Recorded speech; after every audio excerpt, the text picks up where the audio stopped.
What's up guys, it's eTurns. Today I wanted to talk about what PUBG needs to fix if it truly wants to be esports ready. So what is an esport? It's a game that has completely refined its mechanics that puts all of its competitors on an equal playing field. The person or team that wins should never be there because of luck. They should be there because they were better than everyone else. Now, Battlegrounds makes the claim that in their current state, they're esports ready. Now, let's take a look at this clip and see if it proves to be any different. But they're in trouble. They have to get out of the water. They can bob and weave for a little bit, right? But not for long. I can't read the kill feed because that's not very... Oh, I hate this. What? It's like the community pool that your mum used to take you to. It's horrible. Oh, God. I mean, we're just going to have to wait and see how this one pans out. But Dingascan, in the meantime, he's going to put a bike in front of himself, so he's got some sort of cover, and he'll just keep popping. You're telling me that that's esports ready and everyone's at an equal playing field?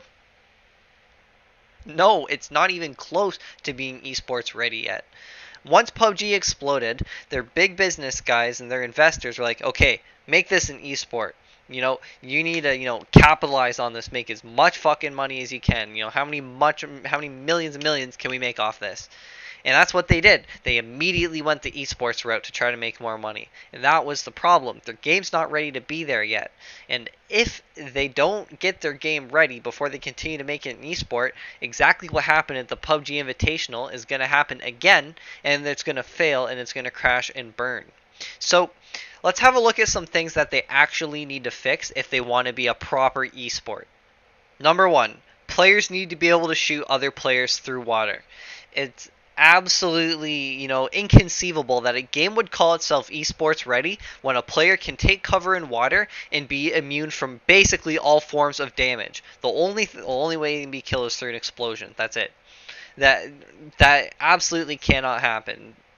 If a player is able to camp like a little bitch, they should be able to be killed like a little bitch. It's that simple. So that leads me into my next point, which is about the amount of points a player gets in the tournament. It was more worth it for them to camp in the water where they were unable to take damage and make it to the top 10 than it was for them to actually get kills and play the esport out. Now this is what I'm wondering is why were players so highly rewarded for making it to the top 10 and barely rewarded for getting kills when they should have been encouraging combat to make it more interesting for the viewers? It makes no sense to me. But anyways, on to my third point, network lag. Now, if you played PUBG basically if you've played PUBG, you know the network lag is absolutely horrendous. Not just the servers being down or going down, but the servers actually, when they're live, the lag being horrendous. When you land on the ground, the looting is terrible. When you're in combat throughout the entire game, you can, even in like the final two, you could have a jitter of network lag that just ruins the final fight. If you go on the PlayerUnknown's Battlegrounds subreddit, you see it all the time. The problem that comes from this is that if you're going to call yourself an esports ready game, your live stable version that everyone can play, people should actually be able to play it, which they can't right now. They haven't been able to play it, consistently since the game came out. If you look at other professional games like League of Legends, CS:GO, even fucking Rocket League, they all have stable servers that aren't laggy when you actually play on them, and they have very, very minimal downtime. And that's the problem. If you're going to say you're an alpha game and you're esports ready, you need to figure your shit out because that's not going to work. Now, on top of this, when a pro player goes from practicing on, multiplayer servers that are laggy and shitty to the local servers at a tournament, the difference between them is night and day. It's impossible to contrast. It's so much better. So they're not practiced, they're not rehearsed on these lagless servers, and it makes for a totally different experience when you're watching your pros play. You might not see, what you're expecting from your favorite guys. So that's why if PUBG wants to call themselves esports ready, they need to fix their network lag on their main servers. Okay, so now let's talk about the red zone a bit. So, like I said earlier, the team that wins should win because they were on top, right? They shouldn't win because of any luck. The red zone is purely RNG. If you get a red zone that spawns right over top of you, it's a 1 kilometer radius, so 500 meter radius, 1 kilometer diameter. So any distance you go, you're not going to be able to outrun it in that time. So if you can't get into a building, if you get a late game red zone, you are fucked. Like it's literally luck whether or not you survive. And in a competitive scene, that's just not fair. That is not fair for a pro player to be up to luck for a random red zone that may or may not randomly kill them. So it is my personal opinion that red zone should be taken out, or there should be some better forms of mitigation where skill can be used, but I don't even know where to begin with how to mitigate that. So, I personally believe red zone should be taken out.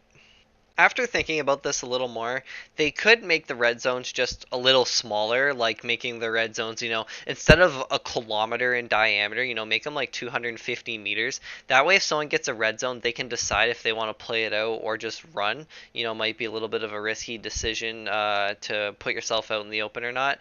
That would be cool. That's just kind of a random element that, could force something to happen to people, force them to react. But the other problem with that is, it doesn't happen to everyone. So, if you get a red zone on you and, there's no buildings around, you're forced to leave. Well, what if you get forced into a team and, get forced into a bad fight? It's, all very, random and luck based. So that's why I still kind of believe that PUBG should just completely take out the red zones. But since, PUBG already isn't, fully, equally in balance anyways, at least a smaller red zone would be better than, what it is in its current state. I think in its current state, it's atrocious. So the last thing I wanted to talk about was the broken mechanics in the game that still need to get fixed. It gets complained about a lot, so I wanted to leave it for last, and I'll just kind of touch over it very briefly. So all of these broken mechanics in the game still cause a ton of issues that make the game not esports ready, because if one of these bad events triggers, it could put one of the players at a severe disadvantage. I'm talking about parachutes, I'm talking about vehicles that explode when they collide with things, I'm talking about the network issues when you shoot your gun and it doesn't hit register. There's also the glitch where you run through a building and there's no collision detection. You can shoot and run through buildings. There's still a ton of bugs in the game that haven't been fixed, and these are pushed out into the tournament versions. So if the game is going to be esports ready, I think that is, top priority for those to get fixed. Because, for example, if you take a bike, I have a video up, I drove a bike into a bridge, kind of collided a bit, it exploded, just blew up. And that's the most recent patch. That's nothing like, a couple months ago when it happened more frequently. It still happens all the time.